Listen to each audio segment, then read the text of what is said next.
శ్రీ సాయినాథాయ నమః. శ్రీ సాయి సచ్చరిత్రము 35వ అధ్యాయం.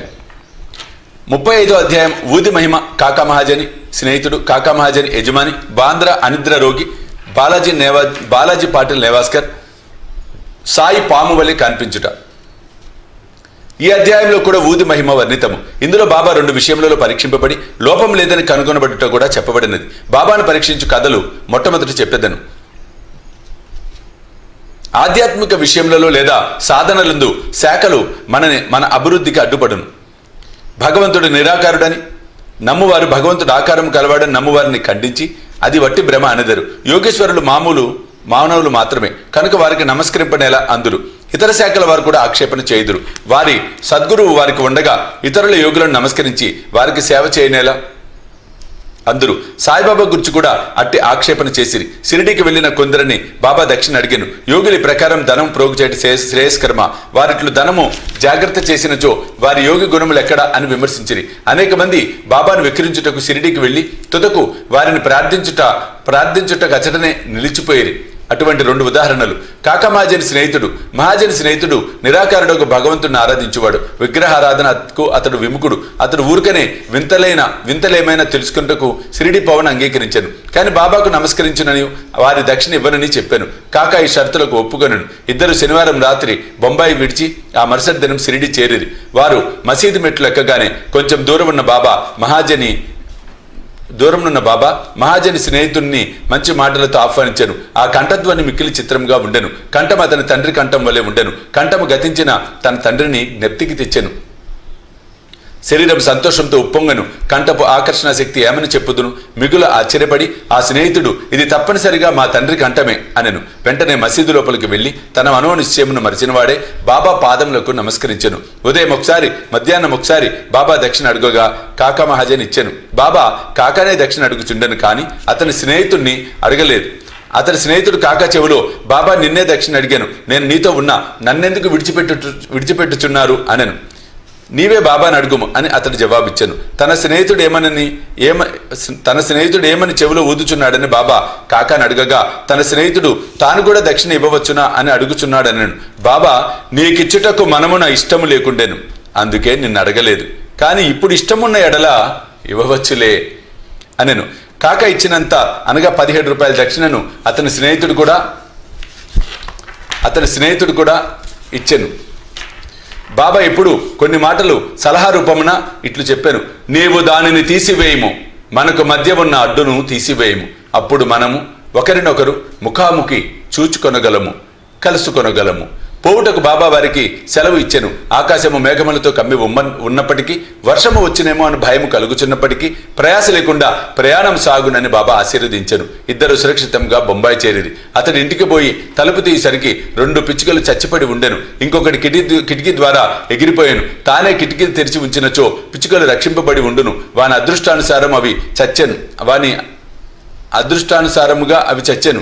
3వ దాన్ని రక్షించుటకై బాబా త్వరగా తనను పంపెను అని అనుకొనెను. కాకా మహాజని యజమాని ఠక్కర్ థర్మ్సే జటాబాయ్ హైకోర్టు ప్లేడరు కంపెనీ కలదు. దానిలో కాకా మేనేజర్గా ఉండెను. యజమానియు మేనేజర్ను అన్యోన్యంగా ఉండేవారు. కాకా షిరిడీకి అనేక సార్లు పోవుట, కొన్ని దినములు అచ్చట ఉండి తిరిగి బాబా అనుమతి పొందివచ్చుట మొదలగునవి టక్కర్కు తెలియను. కుతూహలం కోసము బాబాను పరీక్షించే ఆసక్తితో టక్కర్ కాకాతో హోలీ సెలవులలో షిరిడీకి పోవ నిశ్చయించను. కాకా ఎప్పుడు తిరిగి వచ్చును అన్నది నిశ్చయంగా తెలియదు కనుక టక్కర్ ఇంకొకరిని వెంట తీసుకుని వెళ్ళాను. ముగ్గురు కలిసి బయలుదేరి బాబాకి చుట్టుకై కాకా 2 సార్లు ఎండు ద్రాక్ష పండ్లు గింజలతో ఉన్నవి దారిలో కొనెను. వారు షిరిడీకి సరైన వేళకు చేరి బాబా దర్శనముకై మసీదుకు పోయిరి. అప్పుడు అక్కడ బాబా సాహెబ్ తర్కడ్ ఉండెను. టక్కర్ మీరెందుకు వచ్చిరని తర్కడ్ని అడిగాను. దర్శనం కొరకని తర్కడ్ జవాబిచ్చాను. మహిమలు ఏమైనా జరిగినవా అని టక్కర్ ప్రశ్నించాను. బాబా వద్ద ఏమైనా అద్భుతములు చూచుట తన నైజం కాదని, భక్తులు ప్రేమతో కాంక్షించినది తప్పక జరుగునని తర్కడ్ చెప్పాను. కాక బాబా పాదములను నమస్కరించి ఎండు ద్రాక్ష పండ్లను అర్పించాను. బాబా వారిని పంచిపెట్టమని ఆజ్ఞాపించాను. టక్కర్కు కొన్ని ద్రాక్షలు దొరికెను. అతనికి అవి తినుటకు ఇష్టం లేదు. ఎందుచేతనగా తన వైద్యుడు కడిగి శుభ్రపరచనిదే ద్రాక్షలు తినకూడదని సలహా ఇచ్చి ఉండెను. ఇప్పుడు అతనికి అది సమస్యగా తోచెను. తను వారిని తినుటకు ఇష్టం లేదు. కానీ బాబా తినుట ఆజ్ఞాపించుటచే పారవేయలేకుండెను. పారవేసినట్లయితే బాగుండదని వాని నోట్లో వేసుకొనెను. గింజలను ఏమి చేయవలెనో తోచుకుండెను. మసీదులో గింజలు ఉమ్ముటకు జంకుచుండెను. తన ఇష్టంనకు వ్యతిరేకంగా తొదకు గింజలు తన జేబులోనే వేసుకొనెను. బాబా యోగి అయినచో తన ద్రాక్ష పండ్లు ఇష్టం లేదని తెలియదా? బాబా వాని నేల బలవంతంగా ఇచ్చెను. ఈ ఆలోచన అతని మనసును తట్టగానే బాబా ఇంకొన్ని పండ్లను ఇచ్చెను. అతడు వానిని తినలేదు, చేతిలో పట్టుకొనెను. బాబా వానిని తినుమనెను. వారి ఆజ్ఞానుసారం తినగా వానిలో గింజలు లేకుండెను. అందుకు అతడు ఆశ్చర్యపడెను, అద్భుతములు చూడలేదనుకోనెను. కానీ అతనిపై అద్భుతం ప్రయోగింపబడెను. బాబా తన మనసును కనిపెట్టి గింజలు గల ద్రాక్ష పండ్లను గింజలు లేని వానిగా మార్చివేశాను. ఏమి ఆశ్చర్యకరమైన శక్తి! బాబాను పరీక్షించుటకు తర్కడికెట్టి ద్రాక్షలు దొరికెనని అడిగాను. గింజలతో ఉన్నవి దొరికెనని తర్కడి చెప్పాను. టక్కర్ ఆశ్చర్యపడెను. తన యందు ఉద్భవించుచున్న నమ్మకము దృఢపరచుటకై బాబా యథార్థముగా యోగి అయినచో ద్రాక్ష పండ్లు మొట్టమొదట కాకాకి ఇవ్వవలెను అనుకొనెను. అతని మనసునందున ఈ సంగతి కూడా గ్రహించి బాబా కాకా వద్ద నుంచి ఎండు ద్రాక్షల పంపిణీ ప్రారంభించవలెనని ఆజ్ఞాపించెను. ఈ నిదర్శనంతో టక్కర్ సంతృష్టి చెందెను. శ్యామ టక్కర్ను కాకా యజమానిగా బాబాకు పరిచయం చేశాను.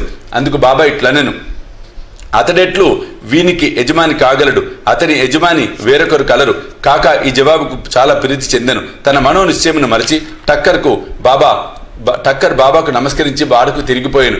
మధ్యాహ్న హారతైన పిమ్మట వారందరూ బాబా వద్ద సెలవు తీసుకున్నట్టుకు మసీదు పోయిరి. శ్యామ వారి పక్షమును మాట్లాడాను. బాబా ఇట్లు చెప్పతొడంగెను, ఒక చెంచల మనస్సు గల ఒక పెద్ద మనిషి ఉండెను. అతనికి ఆరోగ్యము ఐశ్వర్యము కూడా ఉండెను. ఎట్టి విచారములు లేకుండెను. అనవసరమైన ఆరాటము పైన వేసుకొని అక్కడక్కడ తిరుగుచూ మనశ్శాంతిని పోగొట్టుకొనుచుండెను. ఒక్కొక్కప్పుడు భారములన్నీ వదిలివేయుచుండెను, మరొకప్పుడు వానిని మోయుచుండెను. అతని మనస్సుకు నిలకడ లేదు. అతని స్థితి కనికరించి నేను నీకిష్టము వచ్చిన చోట నీ నమ్మకము పాదుకొల్పము. ఎందుకిట్లు భ్రమించదవు? ఒకే చోటును ఆశ్రయించుకొని నిలకడగా ఉండుమని చెప్పి తిని. వెంటనే టక్కరిదంతే తన గురించి అని గ్రహించాను. కాకా కూడా తన వెంట రావాలను అనుకున్నాను. కానీ కాకాకు అంత త్వరగా షిరిడీ విడిచుటకు ఆజ్ఞ దొరుకునని ఎవరు అనుకోనలేదు. బాబా దీన్ని కూడా కనుగొని కాకాను అతని యజమానితో పాటు పోవుటకు అనుమతి ఇచ్చాను. ఈ విధంగా బాబా సర్వజ్ఞుడు అనుటకు టక్కర్కి ఇంకొక నిదర్శనం దొరికాను. బాబా కాకాను 15 రూపాయల దక్షిణ అడిగి పుచ్చుకొని అతనికి ఇట్లని చెప్పాను, నేను 1 రూపాయి దక్షిణ ఎవరి వద్ద నుంచి కానీ తీసుకొనినచో దానికి 10 రెట్లు ఇవ్వవలసి వచ్చును. నేను ఊరకనే ఏమీ తీసుకోనను. యుక్తాయుక్తములు తెలియకుండా ఎవరిని అడగను. ఫకీర్ ఎవరిని చూపునో వారి వద్దనే నేను తీసుకొనేదను. ఎవరైనా ఫకీరు గత జన్మ నుంచి బాకీ ఉన్నచో వాని వద్దనే ధనము పుచ్చుకొందును. దానము చేయివాడిచ్చినది ప్రస్తుతము విత్తనములు నాటు వంటిది. అది మనమునందు గొప్ప పంట అనుభవించుటకే ధర్మము చేయుటకు ధనమును ఉపయోగించవలెను. దానిని సొంతమునకు వాడుకొనినా అది వ్యర్థమకి పోగును. గత జన్మలో నీవిచ్చి ఉంటే కాని నీవిప్పుడు అనుభవించలేవు. కనుక ధనము పొందవలనచో దానిని ప్రస్తుతం ఇతరులకు ఇచ్చుటే సరైన మార్గము. దక్షిణ ఇచ్చుచున్నచో వైరాగ్యము పెరుగును. దాని వలన భక్తి జ్ఞానములు కలుగును. 1 రూపాయినిచ్చి 10 రూపాయలు పొందవచ్చును. ఈ మాటలు విని టక్కర్ తన నిశ్చయమును మరిచి 15 రూపాయలు బాబా చేతిలో పెట్టాను. షిరిడీకి వచ్చుట మేలైనది అనుకున్నాను. ఏలన అతని సంశయములు తొలగాను. అతడు ఎంతయో నేర్చుకున్నాను. అటువంటి వారి విషయంలో బాబా ప్రయోగించి యుక్తి మిక్కిలి అమోఘమైనది. అన్ని బాబాయే చేయుచున్నను, దేనియందు అభిమానం ఉంచలేదు. ఎవరైనాను నమస్కరించకపోయినను, దక్షిణ ఇచ్చినను ఇవ్వకుండాను అందరూ సమానమే. బాబా ఎవరిని అవమానించలేదు. తనను పూజించినందుకు గర్వించలేదు. తనను పూజించలేదని విచారించేవారు కాదు. వారు ద్వంద్వాతీతులు. బాంద్రా అనిద్ర రోగి. బాంద్రా నివాసి కాయస్థ ప్రభుకులముకు చెందిన ఒక పెద్ద మనుషుడు చాలా కాలం నిద్రపట్టక బాధపడుచుండేవాడు. నిద్రించుటకై నడుము వాల్చగానే గతించిన తన తండ్రి స్వప్నంలో కనిపించి తీవ్రముగా తిట్టుచుండేవాడు. ఇది అతని నిద్రను భంగపరిచి రాత్రి ఎందు అస్థిరునుగా చేయుచుండెను. ప్రతిరోజు ఇట్లు జరిగి ఏమి చేయుటకు తోచుకుండెను. ఒకనాడు అతడు బాబా భక్తునితో ఈ విషయం మాట్లాడాను. బాబా ఊదియే దీనిని తప్పనిసరిగా బాగు చేయనని అతడు సలహానిచ్చాను. అతడు వానికి కొంత ఊదినిచ్చి ప్రతిరోజు నిద్రించుటకు ముందు కొంచెం నుదుట రాసుకొని మిగతా పొట్లమును తల క్రింద దిండుకు దిగువగా పెట్టుకొనమనెను. ఇట్లు చేసిన పిమ్మట సంతోషము ఆశ్చర్యం కలుగునట్లు అతనికి మంచి నిద్ర పట్టెను. ఎట్టి చికాకు లేకుండెను. అతడు సాయిని నిత్యము స్మరించుచుండెను. సాయిబాబా పటమును తెచ్చి గోడపై వేలాడదీశాను. దానిని ప్రతిరోజు పూజించుచుండెను. గురువారం నాడు పూలమాల వేయుచుండెను. నైవేద్యము సమర్పించుచుండెను. పిమ్మట అతని వ్యాధి పూర్తిగా నయమైపోయాను. బాలాజీ పాటిల్ నేవాస్కర్ ఇతడు బాబాకు గొప్ప భక్తుడు. ఇతడు ఫలాపేక్ష లేకుండా చాలా మంచి సేవ చేశాను. ఇతడు షిరిడీలో బాబాయే ఏ మార్గముల ద్వారా పోచుండెనో వాటన్నిటిని తుడిచి శుభ్రం చేయుచుండెను. అతని అనంతరము ఈ పని రాధాకృష్ణమై అతి శుభ్రంగా నెరవేర్చుచుండెను. ఆమె తరువాత అబ్దుల్లా చేయుచుండెను. బాలాజీ ప్రతి సంవత్సరము పంట కోయగానే దాన్ని అంతయు తెచ్చి బాబాకు అర్పితం చేయుచుండెను. అతడు బాబా ఇచ్చిన దానితో తన కుటుంబమును పోషించేవాడు. ఈ ప్రకారం అతడు చాలా సంవత్సరములు చేశాను. అతని తర్వాత అతని కుమారుడు దాన్ని అవలంబించను. ఊది ప్రభావం. ఒకనాడు బాలాజీ సంవత్సరికం నాడు నేవాస్కర్ కుటుంబం వారు కొంతమంది బంధువులను భోజనములకు పిలిచిరి.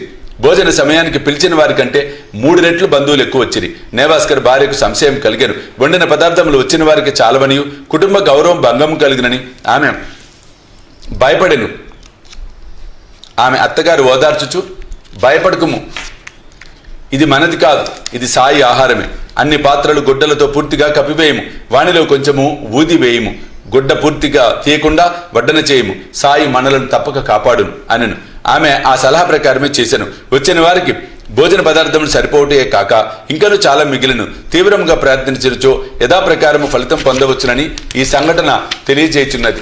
సాయి పాము వలె కాన్పించుట. ఒకనాడు సిరిడి నివాసి రఘుపాటిల్ నేవాసేలో ఉన్న బాలాజీ పాటిల్ ఇంటికి వెళ్ళాను. ఆనాడు సాయంకాలం ఒక పాము ఆవుల కొట్టంలోనికి బుసకొట్టుచూ దూరాను. అందులోని పశువులన్నీ భయపడి కదలజొచ్చాను. ఇంటిలోని వారందరూ భయపడిరి. కాని బాలాజీ శ్రీ సాయి ఆ రూపమున వచ్చెనని భావించెను. ఏమీ భయపడక గిన్నెతో పాలు తెచ్చి సర్పం ముందు పెట్టి ఇట్లన్నను, బాబా, ఎందుకు బుసకొట్టుచున్నావు? ఎందులకి అలజడి? మమ్ము భయపెట్టదలిచితివా? ఈ గిన్నెడు పాలను తీసుకొని నెమ్మదిగా తాగుము. ఇట్లనుచు అతడు దాని దగ్గర నిర్భయంగా కూర్చుండెను. ఇంటిలోని తక్కిన వారు భయపడిరి. వారికి ఏమి చేయుటకు తోచుకుండెను. కొద్దిసేపటిలో సర్పము తనంతట తానే మాయమైపోయాను. ఎంత వెతికినను కనిపించలేదు. బాలాజీకి 2 భార్యలు, కొంతమంది బిడ్డలు ఉండిరి. బాబా దర్శనముకే వారు అప్పుడప్పుడు సిరిడికి పోచుండేవారు. బాబా వారి కొరకు చీరలు, బట్టలు కొని ఆశీర్వచనములతో ఇచ్చుచుండేవారు. 35వ అధ్యాయం సంపూర్ణము. సద్గురు శ్రీ సాయినాథ్ అర్పణమస్తు.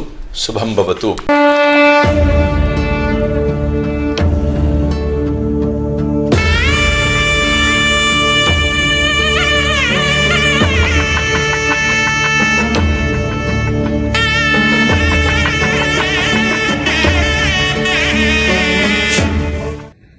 సాయి దివ్య రక్షా కవచ యంత్రానికి